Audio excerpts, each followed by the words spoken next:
彩铃，黑角玉一趟。别想让我给你当。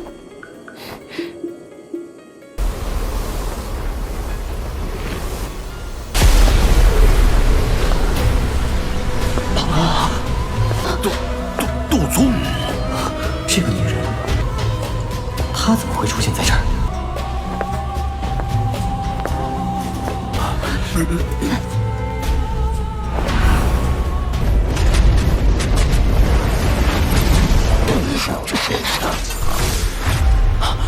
别想！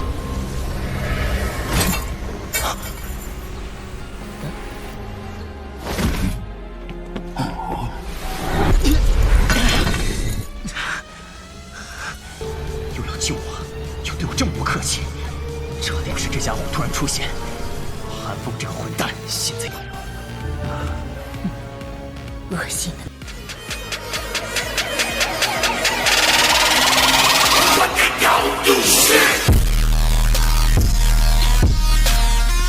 Xiao Yan berdiri di depan sebuah makam yang berdiri sendirian di dataran jauh di dalam makam surgawi. Dia membungkuk hormat ke arah makam sebelum mengangkat kepalanya. Matanya melihat sekelilingnya. Ada banyak badan energi yang ada di sekitar dataran. Namun, mereka tidak melangkah kemana saja dalam jarak 10.000 kaki dari Xiao Yan. Selain itu ada rasa hormat dan ketakutan di mata mereka saat mereka melihat Xiao Yan. Bahkan jika seseorang tidak menyebutkan fakta bahwa itu Xiao Yan saat ini adalah pemilik makam surgawi, hanya fakta bahwa itu jiwa yang terakhir telah melangkah ke distai cukup untuk menyebabkan tubuh energi ini bergidi ketakutan. Tubuh energi ini dapat dianggap sebagai penduduk asli dari makam surgawi ini. Sebagian besar orang-orang ini adalah eksistensi yang relatif kuat ketika mereka masih hidup. Namun, saat itulah mereka masih hidup. Gemuruh. Suara gemuruh keras muncul di langit setelah cahaya keemasan ini meledak. Cahaya keemasan membubung dengan angin. Dalam sekejap mata, bagaimanapun, itu membengkak menjadi naga petir emas yang puluhan ribu meter dalam ukuran. Sebuah busur petir besar berkelip di atas tubuhnya. Suara gemuruh membawa gelombang guntur di langit. Banyak tubuh energi mengalami perubahan ekspresi setelah melihat naga petir emas memancarkan tekanan yang menakutkan di langit. Yang paling penting untuk dirinya saat ini adalah untuk memiliki kekuatan yang lebih besar. Segel yang dibentuk oleh tangan Xiao Yan berubah sekali lagi. Lautan seperti kekuatan spiritual tak terduga di alisnya menyapu seperti badai. Dalam sekejap, sosok besar yang beberapa kali lebih besar dari naga petir, berdiri di langit. Bayangan besar itu persis sama dengan Xiao Yan. Sisik-sisik naga-naga emas itu berdiri setelah mereka menjadi cakar besar yang menyerang mereka. Mulutnya yang besar melebar. Naga petir itu berjuang dengan liar setelah tubuhnya tertangkap. Sosok besar itu menyaksikan naga petir yang sedang berjuang dengan susah payah. Tangisan tajam tiba-tiba memancar. Setelah munculnya cairan emas, Yi kecil tiba-tiba melompat dari bahu Xiao Yan. Tubuhnya bergoyang dan berubah menjadi kuali api setinggi 10.000 kaki. Kuali dibuka dan kekuatan hisap meletus dari itu. Segera, lautan cairan emas menjadi seperti banyak sungai emas yang mengalir turun dari langit dan benar-benar jatuh ke dalam kuali api. Setelah tetes terakhir cairan emas jatuh ke dalam kuali api, nyala merah muda di dalamnya segera bersiul dan naik saat dengan susah payah mencoba untuk memperbaikinya. Xiao Yan hanya berhasil dalam menyempurnakan pil 9 misterius sebelumnya. Dia juga cukup beruntung saat itu. Kali ini, bagaimanapun, Xiao Yan sangat percaya diri. Alasan utama untuk keyakinan ini adalah karena jiwanya telah melangkah ke di negara. Setelah mencapai level ini, orang jarang akan membuat kesalahan saat menyuling pil. Setiap perubahan akan terdeteksi lebih awal dan dikoreksi di bawah pengawasan jiwa di negara. Oleh karena itu, Xiao Yan tidak benar-benar khawatir bahwa ia akan menghancurkan ini hanya 9 misterius Golden Lightning-nya. Jiwa di dianya memberinya keyakinan yang cukup. Ekspresi Xiao Yan senang saat dia melihat kuali api dan berdiri. Penyempurnaan pil kali ini sekali lagi memungkinkan dia untuk merasakan kekuatan besar jiwa di negaranya. Xiao Yan tersenyum melihat pemandangan ini. Dia tidak tampak khawatir. Yang dia lakukan hanyalah melambaikan tangannya dan Raja Utara bergegas keluar dari dalam storage ring-nya. Setelah kekuatan petir ini melonjak ke dalam pil, jejak terakhir dari kotoran dalam pil obat juga telah dimurnikan. Segera, cahaya emas terang meletus dari dalam kuali obat. Penutup kuali juga dipaksa terbuka. Xiao Yan tanpa sadar menghela nafas lega saat dia melihat pil obat cahaya keemasan di depannya. Dia bisa merasakan kekuatan yang menakutkan di dalam pil obat. Kualitas pil petir-petir ini jelas lebih besar dari pil 9 misterius yang Xiao Yan telah disempurnakan kembali di klan Yao.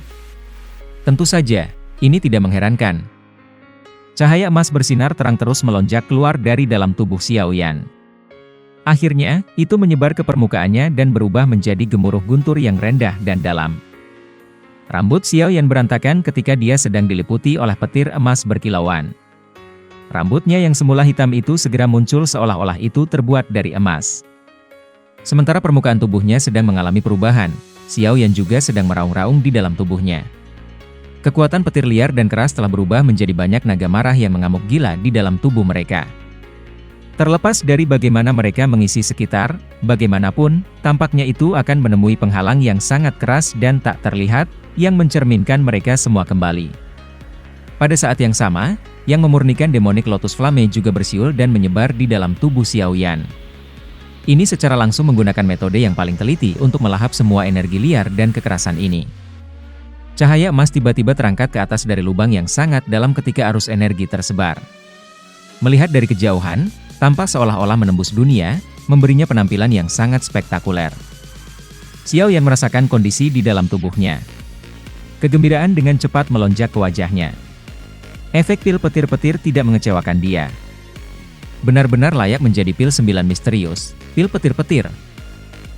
Xiao Yan membentang pinggangnya dengan puas. Jika dia menggunakan metode biasa untuk menyaring 9 petir misterius emas, kemungkinan besar dia akan sangat mampu mencapai kelas 6 Shengdou kelas lanjutan. Kemungkinan besar akan ada kesulitan besar baginya untuk melakukan terobosan ke bintang 7. Lagi pula, langkah kecil itu menyembunyikan kesulitan besar. Xiao Yan tertawa dingin. Dia segera melambaikan lengan bajunya dan retakan muncul di ruang di depannya. Dia melangkah maju, memasuki celah dan menghilang. Banyak tubuh energi menghela nafas lega setelah melihat Xiao Yan menghilang. Akhirnya, mereka perlahan tersebar. Ini adalah ruang yang benar-benar gelap dan sunyi. Kabut hitam tersebar di langit. Sebuah kekuatan gelap dan dingin merembes di setiap bagian dari tempat ini. Bagian dalam sosok hitam yang duduk di langit tiba-tiba memancarkan suara liar seperti suara. Tiba-tiba api hitam melonjak ke segala arah. Mengaum. Fluktuasi ini menjadi semakin kuat. Pada akhirnya, itu menjadi hampir nyata, menyebabkan ruang itu sendiri menjadi terdistorsi. Para tokoh hitam yang padat di bawah ini segera membungkuk setelah merasakan tekanan spiritual yang mengerikan. Sesosok berdiri dengan tangan di belakang punggungnya di gunung. Dia mengangkat kepalanya untuk melihat Nihility Devouring Flame di langit dan tersenyum samar. Pakaian putihnya membuatnya menonjol di ruang monoton yang tampak gelap dan menyeramkan ini. Namun, tidak ada yang berani mempertanyakan keunikan ini. Mata semua orang dipenuhi dengan kegembiraan dan rasa hormat ketika menatapnya. Orang ini jelas kepala klan dari klan Hun Tiandi. Hun Tiandi melangkah maju dan muncul di depan Nihility Devouring Flame di langit. Dia dengan hati-hati mengamati yang terakhir sebelum tertawa, tidak buruk. Kami akhirnya mengizinkan kamu untuk mencapai jiwa di negara setelah menghabiskan begitu banyak upaya. Haha. Nihility Devouring Flame juga tanpa sadar tertawa terbahak-bahak. Sebuah eksistensi seperti dia biasanya akan memiliki waktu yang sangat sulit untuk melatih jiwanya ke D-State. Senyum dingin yang terangkat di wajah Nihility Devouring Flame tersebar. Matanya berbalik ke arah Hun Tiandi. Pada saat ini, yang terakhir melambaikan lengan bajunya. 8 jades kuno perlahan terbang keluar dari lengan bajunya. Jades kuno melayang di atas kepala Hun Tiandi, memancarkan kilau samar saat itu. Setelah Hun Tiandi mengepalkan tangannya, 8 jade kuno mulai langsung bergabung bersama. Namun, itu tidak hancur. Sebaliknya, itu samar-samar menunjukkan tanda-tanda terhubung bersama ketika sinar cahaya saling menyilang. Gio kuno menjadi semakin dekat satu sama lain dan suara berdengung juga menjadi F dan lebih intens. Seseorang dapat mendengar beberapa suara retak dan 8 bagian dari jade kuno benar-benar ditempatkan secara langsung. Toushi Ancient God. Selain hanya segelintir ahli dalam klan Hun bisa menahan getaran dan mengangkat kepala mereka, yang lain sebagian besar telah menurunkan kepala mereka. Hati semua orang dipenuhi dengan ketakutan dalam menghadapi tekanan yang jauh lebih besar daripada Hun Tiandi. Melakukan tindakan.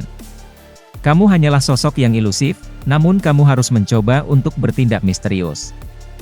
Angin telapak tangan Hun Tiandi yang tajam menyerang dengan kuat ke sosok ilusi itu. Namun, ekspresinya tiba-tiba berubah ketika serangan itu membuat kontak. Segera setelah itu, kekuatan yang sangat menakutkan tiba-tiba dipantulkan dan dituangkan ke tubuhnya, membuatnya terbang dengan ribuan kaki. Hati-hati. Meskipun itu hanya sosok yang ilusif, namun setelah semua sesuatu yang ditinggalkan oleh Dewa Kuno Toushi. Nihility Devouring Flame berbicara dengan suara yang dalam. Matanya juga menatap sosok itu dengan cara gelap dan dingin. Dia tanpa sadar mengatupkan giginya dan matanya menjadi sedikit rumit. Ini adalah... Hun Tiandi menyipitkan matanya dan melihat sosok di langit. Itu adalah wilayah yang sangat luas dan asing. Sepintas, orang dapat mengatakan bahwa itu wilayah ini tidak terletak di dataran tengah. Bayangan menyapu melewati pegunungan di dekat medan asing. Setelah itu, tiba-tiba bergeser ke bawah dan langsung masuk jauh di bawah tanah. Retak! Adegan itu tiba-tiba berhenti saat mata Hun Tiandi berhenti di 3 kata kuno yang buram itu. Dia juga perlahan menghembuskan nafas. Kegembiraan dalam hatinya juga meningkat. Apa yang kamu pikirkan? Aku tidak terbiasa dengan tempat itu. Sepertinya aku belum pernah ke sana. Nihility Devouring Flame menatap Hun Tiandi dan bertanya. 4 setan Holy dengan cepat menjawab dengan hormat dan mulai mengeluarkan instruksi. Aku dapat merasakan bahwa itu Guyuan sedang memantau kami. Jika kami mengirim sekelompok besar pakar, itu pasti akan menarik perhatiannya. Nihility Devouring Flame berkomentar. Xiao Yan melihat Xiao Shan, yang sedang bermain dengan Xiao Xiao di halaman. Dia tersenyum sedikit ketika mendengar tawa tua dan muda. Mungkin itu karena ada hubungan darah di antara mereka, tetapi setelah periode pengenalan ini, Xiao Xiao jelas menjadi sedikit akrab dengan kakek ini, yang adalah orang asing. Sikapnya yang penuh sukacita sama sekali tidak memperlakukannya sebagai orang luar. Xiao Yan dengan lembut menghela nafas. Pada saat ini, menjadi cemas tidak akan ada gunanya. Yang bisa mereka lakukan hanyalah menunggu klan Hun mengambil tindakan. Dari kekuatan yang ditampilkan klan Hun saat itu, bahkan jika mereka meluncurkan kampanye besar dan menyerang wilayah Hun, itu kemungkinan akan menjadi usaha yang sia-sia. Salah satu dari 2 tokoh yang masuk memiliki jejak kaki yang agak kaku sementara yang lain memiliki langkah kaki yang kuat. Keduanya adalah Xiao Ding dan Xiao Li, yang telah bergegas dari wilayah barat laut beberapa waktu yang lalu. Luka kaki Xiao Ding telah diobati oleh Xiao Yan selama periode waktu ini. Alasan bahwa itu kakinya tidak dapat bergerak saat itu adalah karena racun dari klan Hun. Dengan kemampuan Xiao Yan saat ini, tidak akan sulit untuk mengubah kaki untuk Xiao Ding, apalagi mengusir racun. Alasan untuk langkah kaki Xiao Ding yang kaku adalah karena dia tidak merasa terbiasa berjalan dengan kakinya. Xiao Ding dua tersenyum setelah melihat Xiao Yan berjalan mendekat dengan senyum. Mereka melangkah maju dan menghancurkan tinju mereka ke dada Xiao Yan. Ikatan mendalam antara saudara terungkap di dalam mata mereka. Anak kecil, saat itu aku masih bertanya tentang mengapa kamu sama sekali tidak peduli tentang Yan Alliance. Tampaknya ini karena kamu memiliki aliansi yang lebih menakutkan di Central Plains. Xiao Ding tertawa berkata. Xiao Yan tidak berdaya. Dia tidak benar-benar suka mengelola semua ini. Dia dipaksa oleh keadaan ketika ia mendirikan Yan Aliansi saat itu. Xiao Yan tersenyum. Dia akan mengangguk ketika cahaya tiba-tiba terlintas di benaknya. Xiao Yan tiba-tiba berteriak eksplosif, menyebabkan semua orang di dalam halaman menjadi terkejut. Mereka buru-buru mengepungnya. Apa itu? Cailin mengerutkan alisnya dan bertanya. Xiao Yan pulih setelah Cailin menarik tangannya dari tangannya dengan kekuatan besar. Dia menatap Cailin, yang sangat malu sehingga dia memiliki dorongan untuk menggigitnya. Dia terkejut sesaat sebelum sepertinya dia mengingat sesuatu. Tempat itu adalah dunia magma bawah tanah dari Akademi Jianan.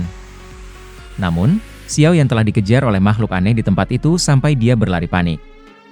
Tentu saja, dia tidak berani menyelidiki apapun saat dia langsung melarikan diri. Semua orang terkejut setelah mendengar perintah mendadak Xiao Yan. Akademi Jianan.